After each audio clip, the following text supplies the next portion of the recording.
such a hard time. He ain't doing different.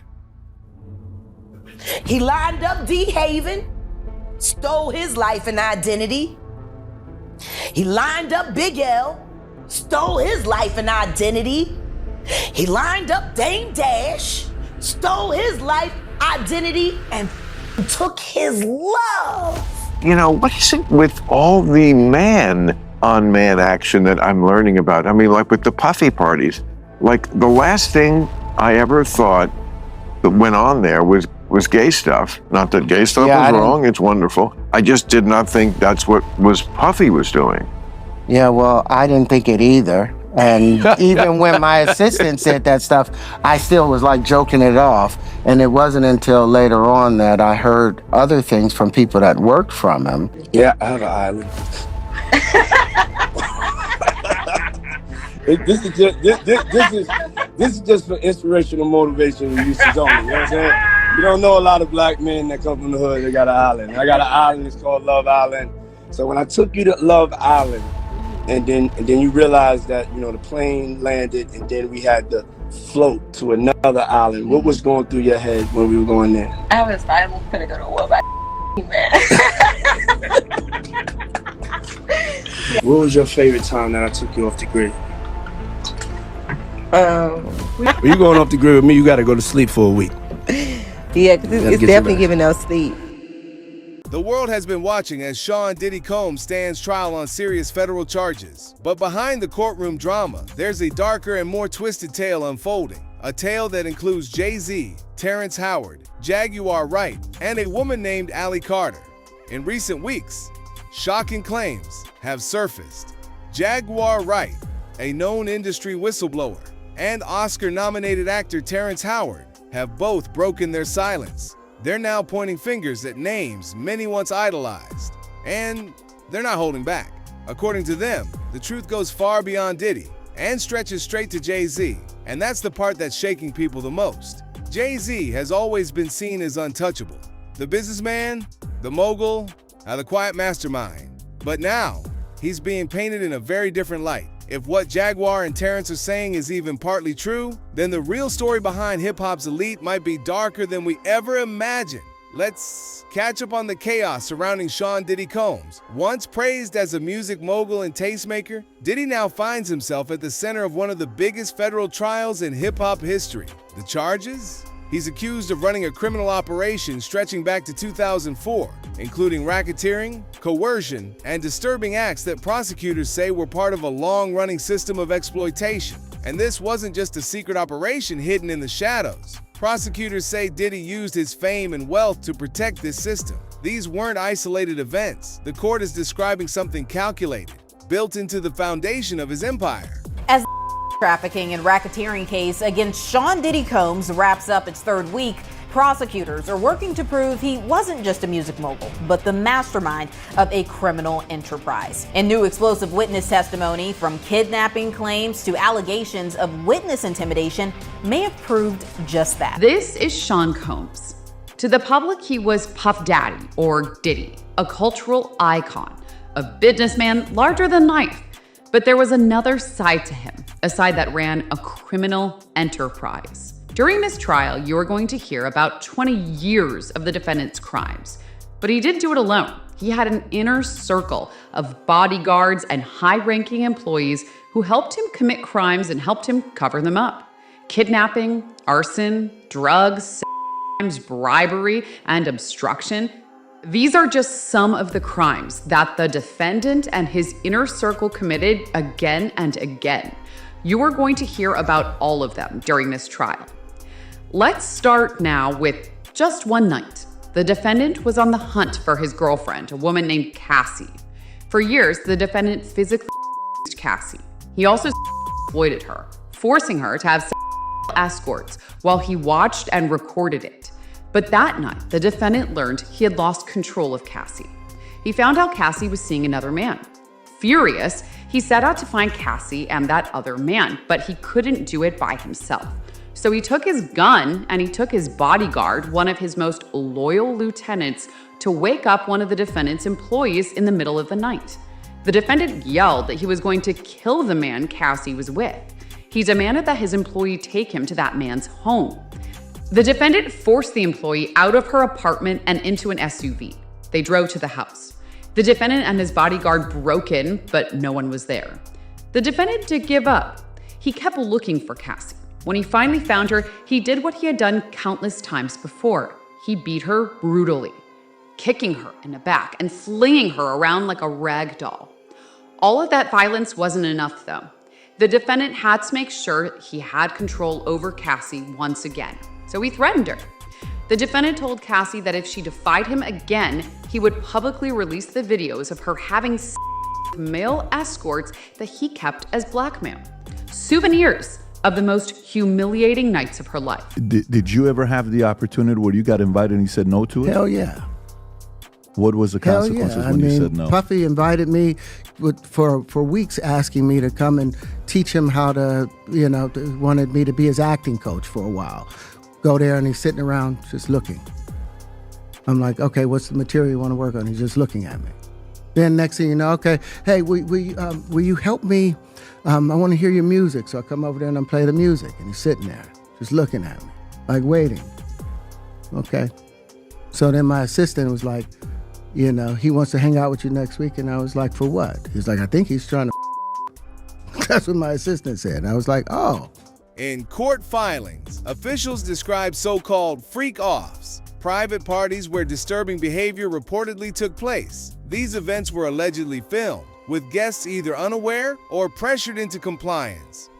Victims have testified about the pressure, the threats, and the fear that followed them long after the parties ended. Some of these witnesses say they were lured in with promises of opportunity, only to be trapped in something they couldn't escape.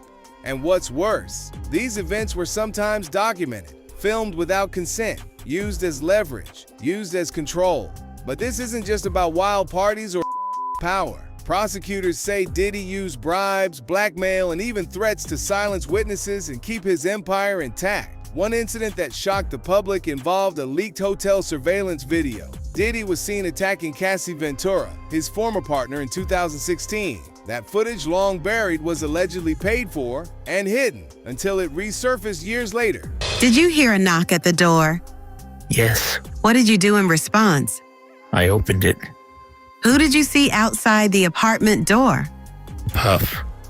What did Mr. Combs say when you opened the apartment door for him?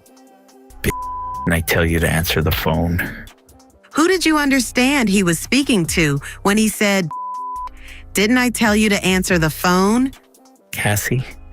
What did you see Mr. Combs do after he said that? Grab her by the hair and pull her off of the couch and start hitting her. When you say grab her by the hair, who did Mr. Combs grab by the hair? Cassie. And after Mr. Combs grabbed Cassie by the hair, what did he do next? He began to hit her. Could you tell whether it was with an open or closed fist? Not really, no. Could you tell how hard he was hitting her? Objection. Overruled. Could you tell how hard he was hitting her? Pretty hard. What was Mr. Combs saying as he pulled Cassie by the hair off the couch and hit her? I just remember y'all going to stop with me. What was Mr. Combs' tone and demeanor? He was in a rage. Where did you, Mia, and Cassie go after Mr. Combs? Immediately after Mr. Combs started hitting Cassie. We ran to her bedroom. To Cassie's bedroom? Cassie's bedroom, yes. What did you, Mia, and Cassie attempt to do in her bedroom? Try to close the door.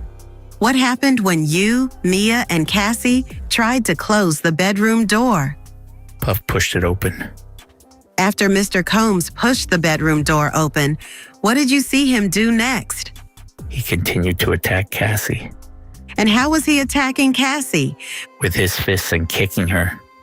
And what parts of Cassie's body did you see him kick and hit? I mean, it was so fast. But did you see him? Yes. Make contact with her body? Yes, he made contact, yes. What did you do to try to help Cassie? I jumped on Puff's back. How did Mr. Combs react when you jumped on his back? He threw me off. Where did you land? On the floor. Were you injured?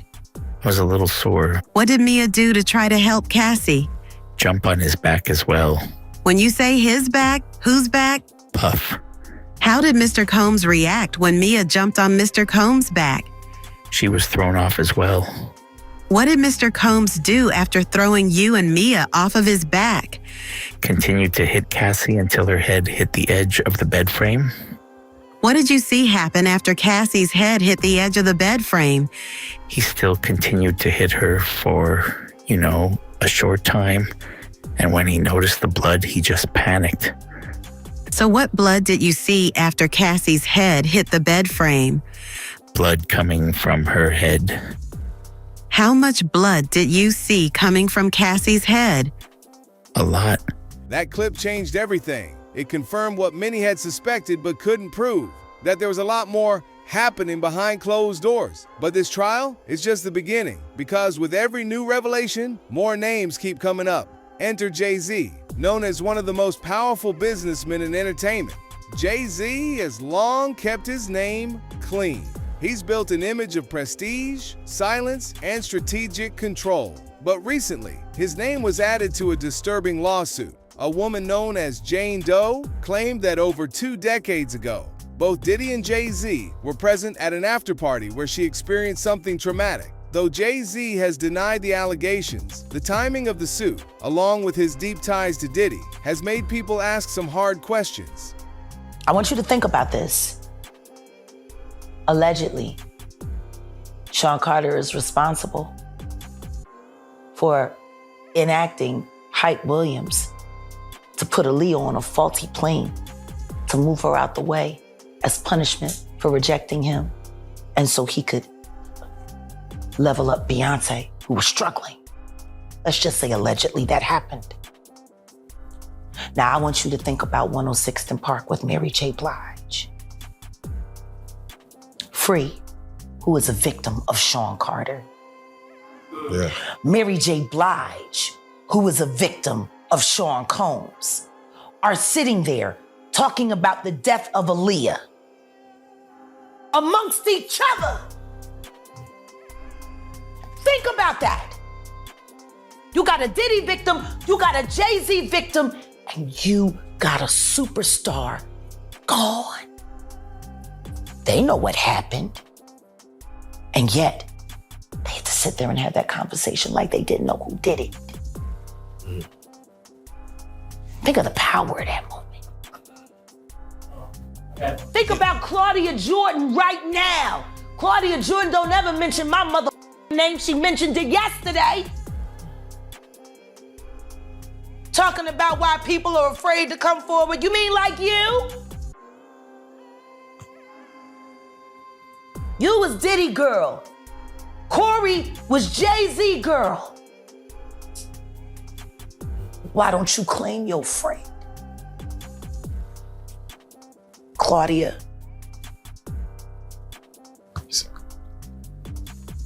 So, Jag, when you say... When I say Corey, I'm talking about Kathy White. Oh, yeah. That's what I was about to ask. Jay-Z's pregnant mistress, yeah, who died of an imaginary aneurysm. Just like the woman who was best friends with Kim and Kimura, who wrote the book Bling and died as soon as it made the bestsellers list. Who the these people supposed to go to?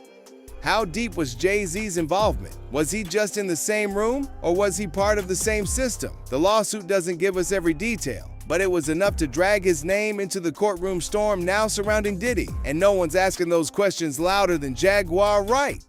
That quote from Jaguar Wright lit the internet on fire. She's been one of the only artists brave enough to consistently speak out against hip-hop's inner circle. She's said for years that behind the fame, there's a network of manipulation, secrets, and silence. And now, she claims that Jay-Z didn't just know what Diddy was doing, he helped make it all possible. According to Jaguar, Jay-Z's influence stretches further than most realize. She alleges that he was a key player in maintaining the system and even used his power to protect others by sacrificing those who threatened to speak out. How close was Diddy and Jay-Z? They was close enough that they wasn't playing basketball, they wasn't playing baseball.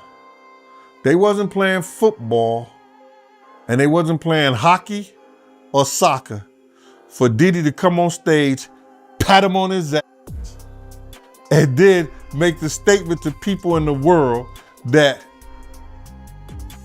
can't nobody call me Sean but Jay-Z. Now, I don't know what kind of statement, and I can't say, I wish I could say half a homo, but I know I can't say it. But I don't know what kind of half a homo that is. And you trying to say that you're not close to somebody.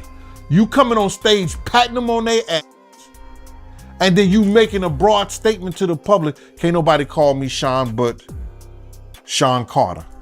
And I heard Jay-Z said the same thing about them. But they were so close that they had matching white girls together. Because when they used to see each other, they used to say, yo, how your skinny white girl doing? He'd be like, yo, how your skinny white girl doing? So, I guess that's a certain type of closeness. I ain't know anything about that, man. I ain't know about, Jay touching his, ass. I got to go see the video. I ain't hear about that. Come on, man. Everybody's seen that. 50 even pointed it out. Excuse me. When they was in ATL on stage. Remember when 50 bum rushed the stage with them? Yeah, I think I recall that. When Puff came on stage, first thing he did was pat Jay-Z on that. This isn't just a critique. It's an accusation of deep-rooted complicity. Jaguar is painting Jay-Z not as a bystander, but as someone who quietly helped keep the machine running. And if what she's saying is true, then Jay-Z has a lot more to answer for than anyone expected. That brings us to Allie Carter. Her name started trending earlier this year after she released chilling statements. Allie claimed that she had escaped from what she described as a high-profile mansion gathering, where things went from glamorous to horrifying. She claimed she had witnessed young women being trafficked, silenced, and threatened. But what made her story explode online was this. She said Jay-Z and Diddy were both connected to what she saw. But I know you guys have seen this picture. There's a picture of a baby. They got a picture of a bunch of kids tied to a wall. That's actually an auction. They're tied to a wall, and they're hanging on the wall. That's another form of an auction. Some auctions are very pretty. Some you get to stand. Some you got to be naked. I've had some really weird auctions. Some you're tied to a wall like produce or like retail. And basically like you're picking a t-shirt or you're picking clothes. Buyers come through wherever you're at, wherever they put you, and they literally like, okay, there's a white kid, there's a black kid, there's an Indian kid, there's a girl, there's a guy. They check how big your dick, they check how much space your vagina has, they check your teeth, they check your age, they check everything. They have a taste. They walk into a room and they have basically like how you have, if you walk into a car lot and you're like, can I turn on the car? Can I sit in the car? Can I open the door? Can I sit in the seat? That's literally what's going on in an auction. For children. For 6-year-olds, for 7-year-olds. They walk into an auction and they will say like, I will buy for a test sample of 2 fingers. I will buy for a test sample of a full hand. And they literally get to walk up to a 6-year-old and shove their hand up their cooch. That is what we're talking about. At first, many dismissed her. The story seemed too wild, too risky, the kind of thing that conspiracy theorists run with. But then the lawsuits started piling up. The FBI raided Diddy's homes. Victims started sharing details that strangely aligned with what Allie Carter had described. And soon, her story wasn't sounding so far-fetched. Allie claimed she feared for her life, that people around her were disappearing, that she had been targeted. Yes, there were shrines used for rituals. There's bloody places. There's parts where there's limbs. People cut off limbs and want you to have. There's blood that I don't even know who it belongs to. There's a lot. So hang on. So someone like the people that you've named, are here at these shrines where there is human flesh, bones, human body parts, and they want people to participate in orgies in amongst all of this human blood. Is that a satanic ritual feces? Is this a satanic ritual that they are participating in? Yes. Yes, there's people who want to, there's people who have sex with animals, dead animals. I was taken and told that I had to give a blow to Biden. So Joe Biden was there at this shrine. Something happened. I don't know what happened. I was down there for a while. There's certain people that you don't talk about because you just don't. There were certain people that I seen down there, from Beyonce, Jay-Z.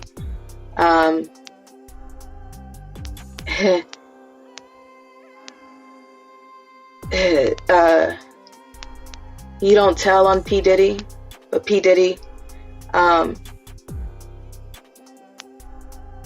So you said you don't tell on these people. Is that like a code that all victims adhere to? They don't talk about this stuff? Yes, you don't, because nobody's gonna believe you. You're nothing to them. You don't count. You're just a toy. You're not essential, as they call them. You're expendable. And as a child in that situation, I wasn't the type of person that was fighting all the time, because I started to learn who I was. I started to learn my pimp. I started to learn what I was in. I started to learn that you don't fight. You watch what you say, you watch what you do. And at some point I stopped fighting people, and I started to accept the fact of what I was told, that I was special enough to be with this person. I was special enough to be in the eyes of a celebrity or somebody who's on the radio or on TV, and I accepted that. Then she vanished. No one has seen or heard from Allie Carter since. Her social media accounts deleted, her videos scrubbed. And with everything going on in Diddy's case, people are asking, did Allie Carter get too close to the truth? Jaguar Wright certainly thinks so. She said in multiple live streams that Allie was about to blow the lid off what really happened at those celebrity parties. She claims Allie was not only a witness, but a threat that she's certain powerful people couldn't let her speak. We're getting a lot of threats. A lot. Mainly from big kitties. Here, kitty, kitty, kitty. Here, kitty, kitty, kitty. And you know what? Kill me. You've already tried. This won't be the first. Damn sure won't be the last. I just hope people see through it this time. We'll see. They're always trying to find a way to attach me to some train wreck.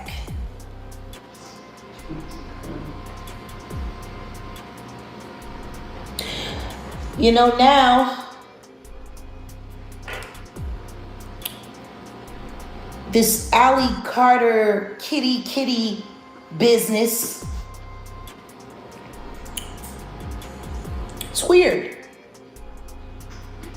because not only DNA doesn't lie, Kenyan, but Allie Carter is now subliminally referring to me as here, kitty, kitty, lying, saying that me and my support base are threatening her. It's not true. And this is where Terrence Howard enters the picture. Terrence Howard shocked fans recently when he appeared on the PBD podcast and shared a strange, almost surreal story about Diddy. According to Howard, Diddy repeatedly invited him over under the guise of wanting to learn acting, but Howard says Diddy's behavior quickly turned strange and intense. He described feeling watched and said the energy was off. The way Diddy looked at him, the atmosphere, it all felt wrong. Howard said he couldn't shake the feeling that there was something beneath the surface, something not just awkward, but dangerous. Hey, will you help me? I want to hear your music, so I come over there and I play the music. And he's sitting there, just looking at me, like waiting. Okay. So then my assistant was like, you know, he wants to hang out with you next week. And I was like, for what? He's like, I think he's trying to. That's what my assistant said. And I was like, oh, okay. Now I get it. So now no more communication. Now you know to be hands off with somebody. A number of producers come in and make the approach, and you threaten to punch them in the mouth or threaten to knock their head off for talking to you like, or looking at you like you're a woman. You know, when you approach a real man about his masculinity, you're going to get a real reaction back. It's a difference when a guy walks in a room and when a man walks into a room. And a man don't take the same things that a guy will accept. So always be the man in the room. And that's always been my whole thing, and have lost businesses because I don't bend over in that way. I don't compromise. I don't play gay roles. I don't kiss a man. I don't do that shit because the man card means everything.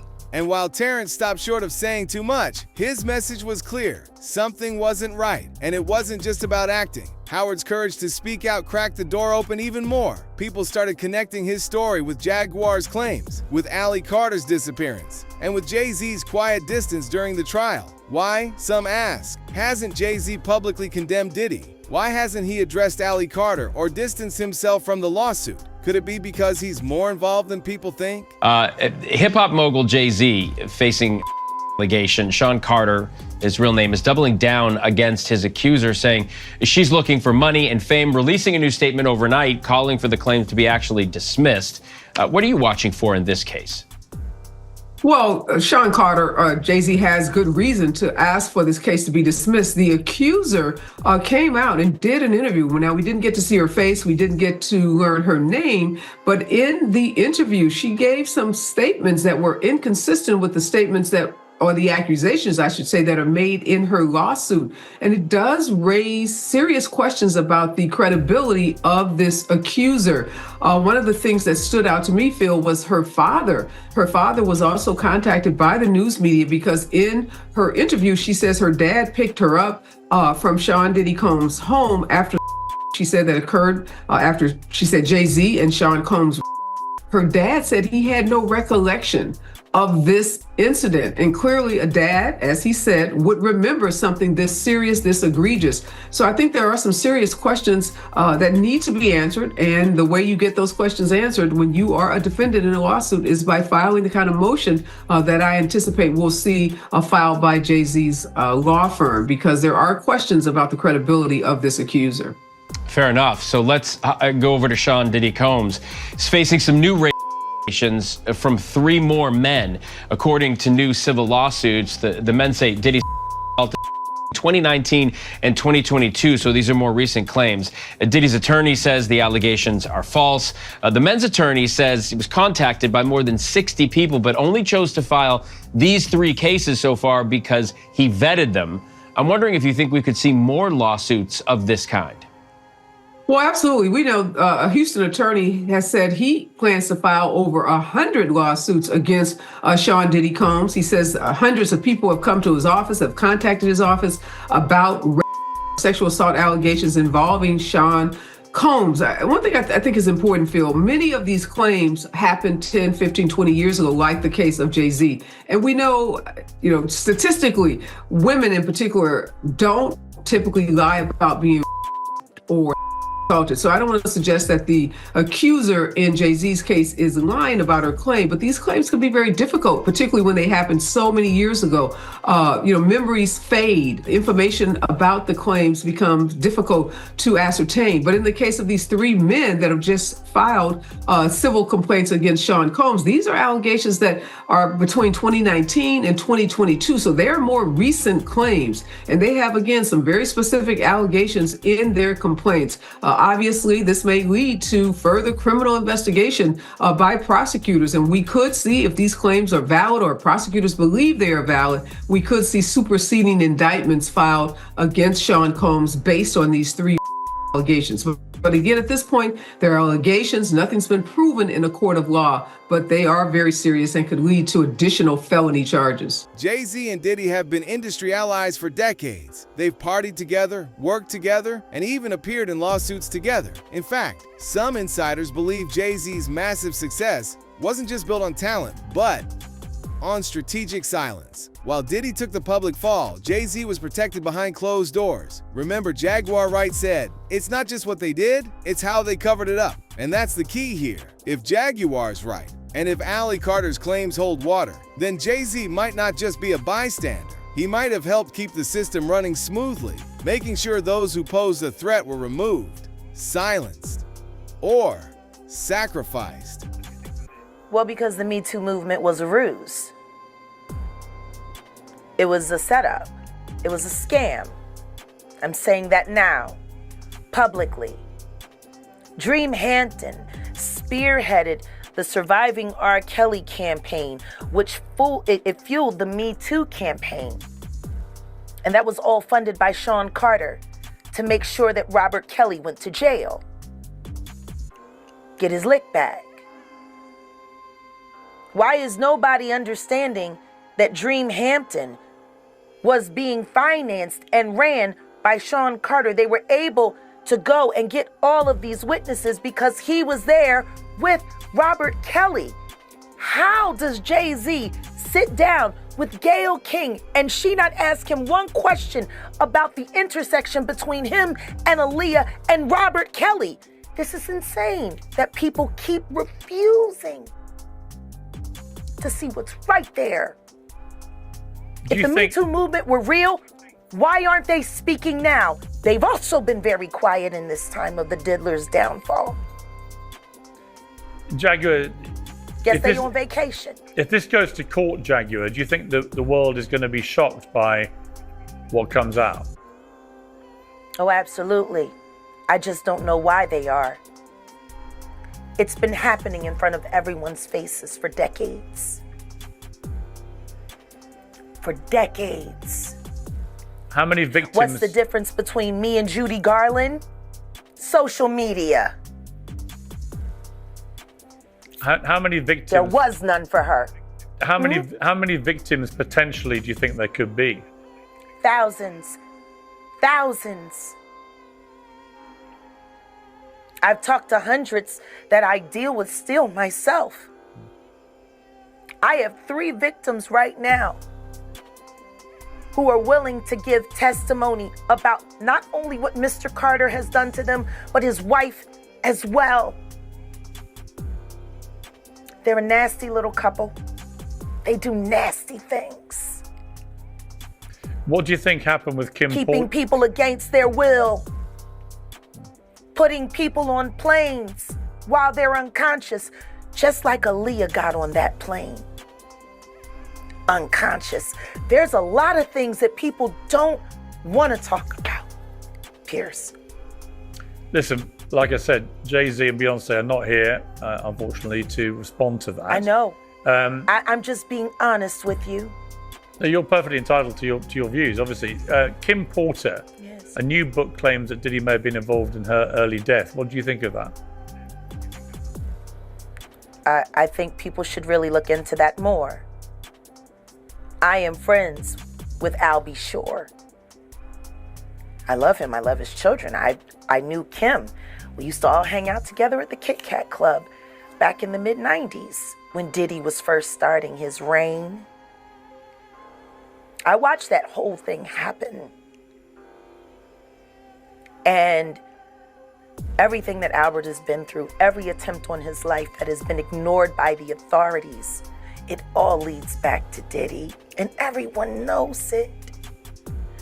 The wiretapping of the phones, putting AirTag on children during visits. These are normal practices that these people do. Of course, Jay-Z has denied all allegations. His legal team dismissed the lawsuit as idiotic, but that hasn't stopped the growing whispers online. whispers that connect Allie Carter's disappearance, the Diddy raids, the secret parties, and the powerful men who always seem to walk away untouched. Could Jay-Z have been more involved than we realize? Was Allie Carter a casualty of protecting that empire? But I've been drowning in my PTSD. I can't sleep. When you know the truth and when you understand what we're talking about, you won't be able to sleep either. When you understand that there's a child being trafficked, brutalized, tortured right now as we speak, you won't be able to sleep either. When you realize how much your government is lying to you about, everything is in your face and some of it you've enabled, you won't be able to sleep. So,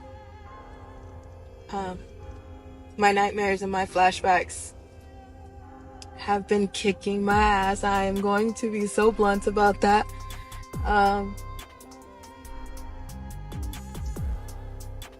If you have PTSD, then you understand that sometimes your PTSD will start PTSDing and there is nothing that you can do to stop it. You're like, look, I'm good. I don't know why we're doing this right now, but it won't stop.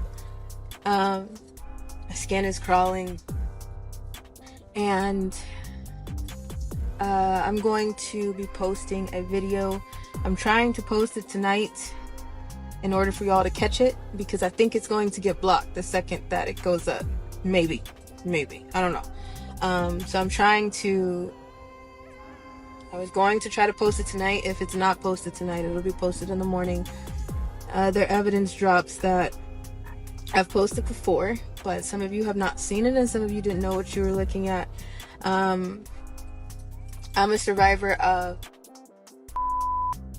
trafficking, foster care. If Jaguar Wright and Terrence Howard are telling the truth, how many more stories have we never heard?